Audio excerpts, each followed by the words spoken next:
राधे राधे।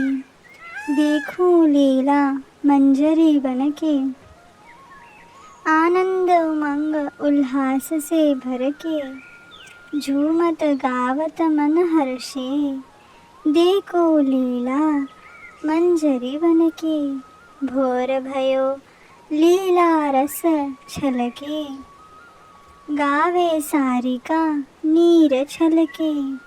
देखूं लीला मंजरी बनके, नाचे मोर पपिहा पिय के, सखी कुंज लता हूँ सरक से। देखूं लीला मंजरी बनके, जागो हे प्रिय वृंदावन के, युगलवर प्राणन प्यारे सबके। देखूं लीला मंजरी बनके, एक डाली पर सुख सारिका बैठी टकटकी लगाए, उसी कुंज को निहार रही है, जहाँ मंजरी यह पद गुणगान करते हुए प्रिया प्रियतम को जगा रही है। कैसी मनोरमा झांकी है प्रिया प्रियतम, थक हार कर रास रस में नितांत पौड़े हैं। कुंज में सुंदर मखमल की तरह फूलों की शैया पे दो जन विश्राम कर रहे हैं। अष्ट सखियां ललितादिक के संग में मंजरी जन पधारी है वहाँ।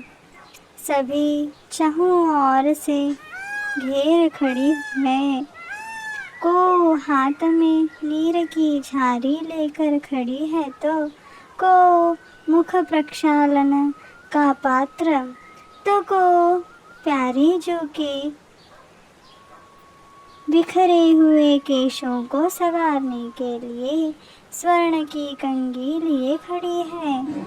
एक सखी हाथ में चवर लिए खड़ी है, एक सखी सूखे मेवा आदि लेकर खड़ी है।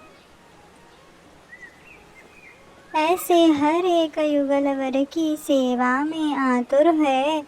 सोए हुए प्रेमानंद मानो नंदनंदन अरु भानु नंदिनी को जगा रहे हैं। कुंज में दाई और एक सोने के पिंजरे में से शुक बोल उठा, अरे सखियों अभी ना जगाओ युगलवर को, रास में नृत्य आदि से अति श्रमित होकर अभी अभी तो पौड़े हैं वे। नींद भरी है इनकी अखियों में, कृपया इन्हें ना जगाओ। ललिता कुछ बोले उतने में एक सखी ने आकर कहा, सखियों भोर होने को है, हम श्री जी को बरसाना लेकर कैसे जाएंगी, शीघ्रता करो। सुनकर के ललिता ने उठाना पुनः प्रारंभ किया और चिंता में स्वर ऊंची कर कानों की ओर जाकर कही, हे भानु दुलारी, मैया को जगने को समय हो गयो है। सभी के सोते ही कृष्ण की वंशी महारास में बुला लेती है, अब कौन बचा सके हमें। इतना सुनकर के वंशी बोली, सखी तुम ये क्या कह रही हो, मुरली तो नंद नंदन बजाते हैं, या में मेरो काय दोष। सुनकर ललिता क्रोध में लाल हो गई, पे युगल तो अभी ना जगे, कैसे करे। वृंदावन की वृंदा सखी की ओर देखकर ललिता ने कही, सुन रे वृंदा देवी, तोरे वन में तेरे परिजन मोर मरकट शुक चकवा पपिहा आदि की सहायता से हम युगलवर को जगा सकेंगे। क्योंकि युगलवर को वृंदावन से प्रिय कछु नहीं। यहाँ की तरुलता पशु पक्षी आदि से वे अतिशय स्नेह रखते हैं। अतएव तुम इशारा करो उन्हें। सुनकर के वृंदा देवी ने प्रेम से इशारा किया है। तभी मोर, शुक, पीक, विहंग, पपीहा आदि सेवा में प्रसन्न चित्त से बाजे चले आए। ओ, अब समझ में आई इनकी लीला। वे भोर में सभी प्रिय वृंद को देखना चाहते हैं। ऐसा भाव सखियों के मन में चल रहा है। सभी पक्षी कलरव करना प्रारंभ किया। सुमधुर धुन जैसी ध्वनि चह दिशा में प्रसन्नता से भर रही है। वृक्ष तरु लता भी उन्हें साथ देखकर श्री युगलवर को चंद्र चकोर मुख के दर्शन को लालायित है। हवाओं के झोंकों से रहने पर उठे पुष्प अरुकली बरबस ही कुंज में वृक्ष के नीचे गिर के प्रतीक्षा कर रही है कि युगलवर की सेवा में को मंजरी आए कि उन्हें अपने आंचल में भरकर ले जाएंगी। अरु युगलवर की लीलाओं का स्मरण करते करते उनकी मालाएं बनाएंगी।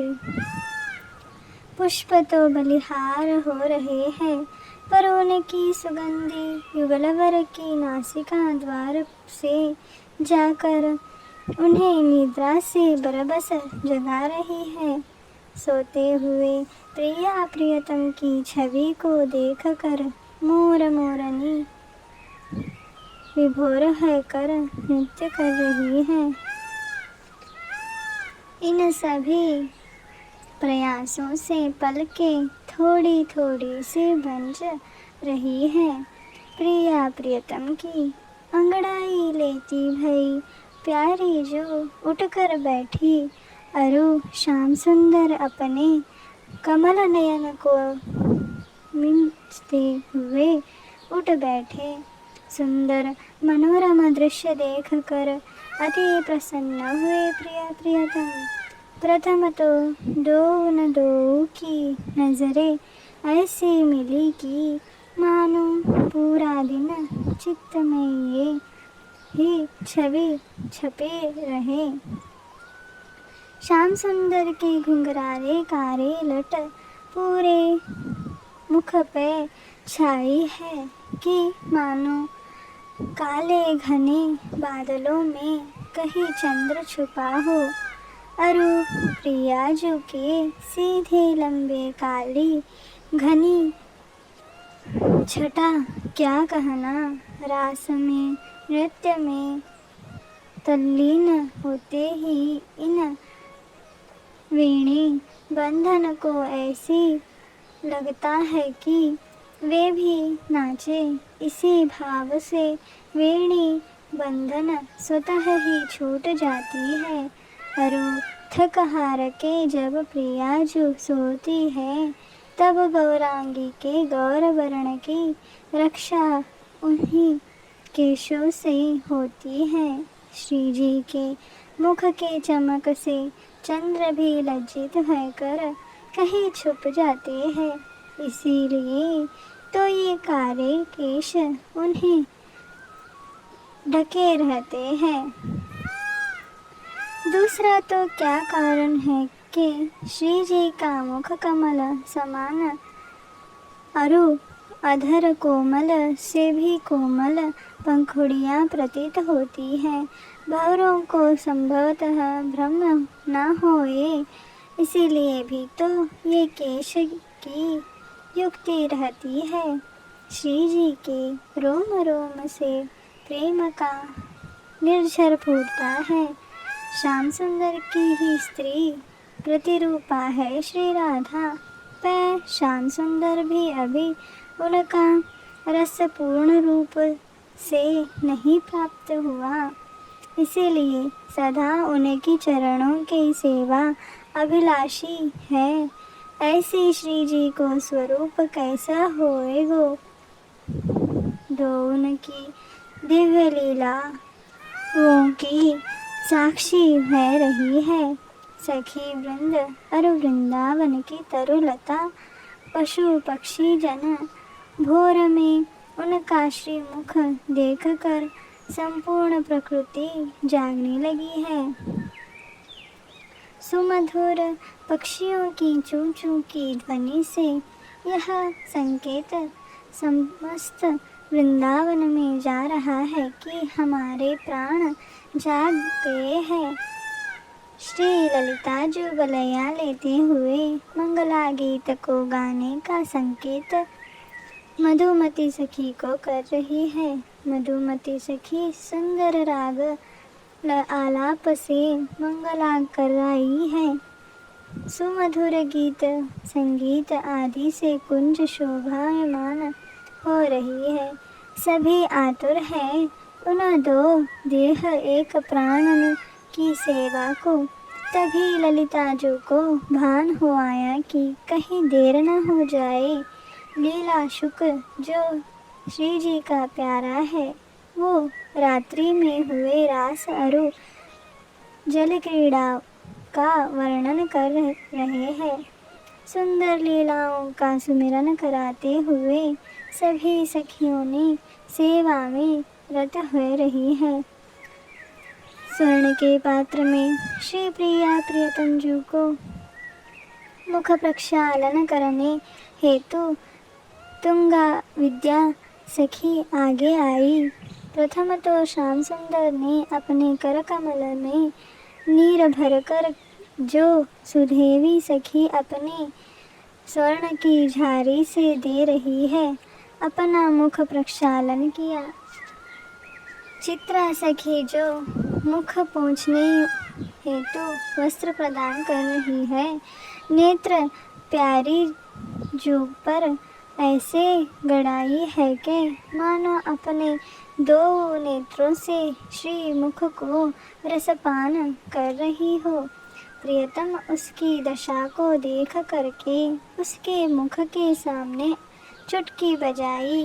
तब उसे होश आया कि वस्त्र श्याम सुंदर को प्रदान करना है। अब लाडली जो सुकुमारी ने भी अपना मुख प्रक्षालन कर लिया है।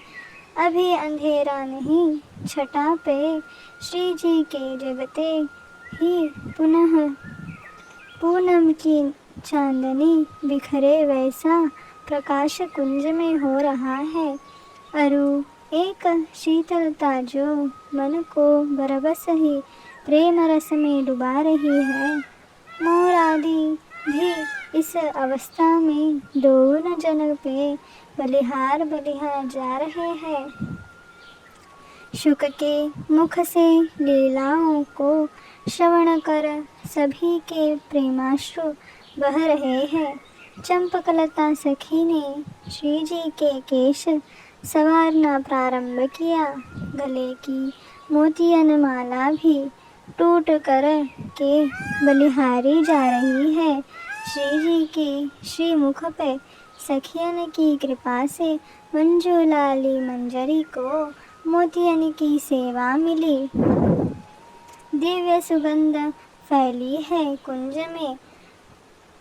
कुंद मालती चंपक गुलाबी पारिजात आदि से परिमल सुगंध है। पर श्री जी के मुख प्रक्षालन की सुगंधी कुछ अलग सी सुगंधी को दे रही है।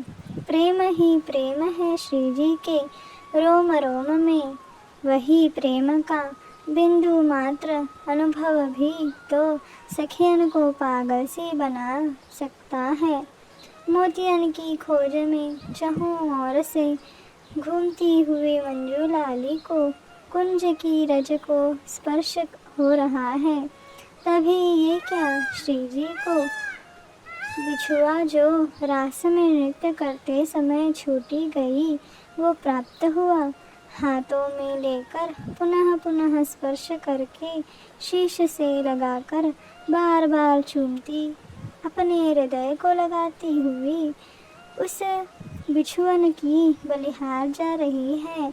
मंजू लाली श्री जी को जाकर देना चाहती है। साथ में यह अभिलाषा भी कर रही है कि अपने हाथों से श्री जी के माखन से भी कोमल चरण कमलों में मैं धारण कराऊं इन बिछुअन को।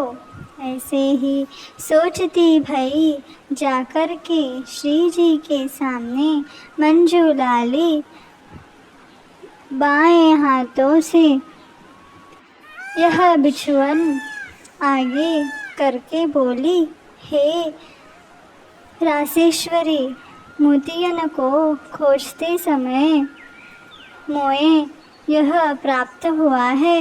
प्यारी जू स्वामिनी जू का वेणी गुंतन हो गया है। वे अपने चरणों के आगे करके बोली, अच्छा तो तू ही पहना देना सखी। ये क्या, जैसा भी मंजू लाली ने सोचा था वैसा ही हो रहा है। श्री जी अवसर प्रदान कर रही है। ओहो, गुरु सखी ने एक बार कहा था कि श्री जी से को मन की बात न छुप सकती है। धन्य है हम जो ऐसी कृपालु की दासी मंजरी है। हम ओहो, अब उन चरणों को अपने हृदय में धारण करके मंजरी निहार रही है। दशों नख चंद्रिकाओं से दिव्य प्रकाश का निर्झर फूट रहा है। लाल महावर से सुशोभित चरणों का दर्शन हो रहा है। उस पर नखों को सुशोभित किया है। चरणों में मेहंदी की चित्रावली मन को मोहने वाली है। चरण कमलों में दिव्य पायलों का दर्शन करके मन जन्म जन्म की प्यास बुझा रहा है। पहले बिछुआ पहराओं की दिव्य चरण कमलों को निहारूं। इसी हुआ पोह में बैठी है मंजू लाली। तभी श्याम सुंदर ने मंजू लाली के कंधे पर अपना हाथ रख करके धैर्य प्रदान किया। धीरे से मंजू लाली तब धारण करा पाई बिछुआ को।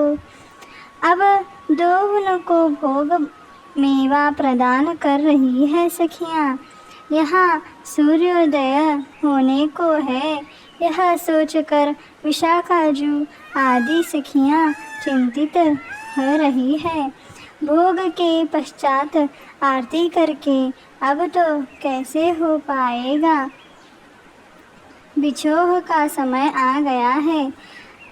गर्भहिया दीने युगल भर को अलग करना संभव कैसे हो पाएगा।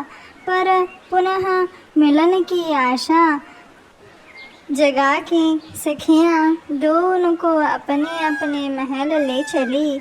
इस तरह नित्य मिलन और विरह की लीला संपन्न हो रही है।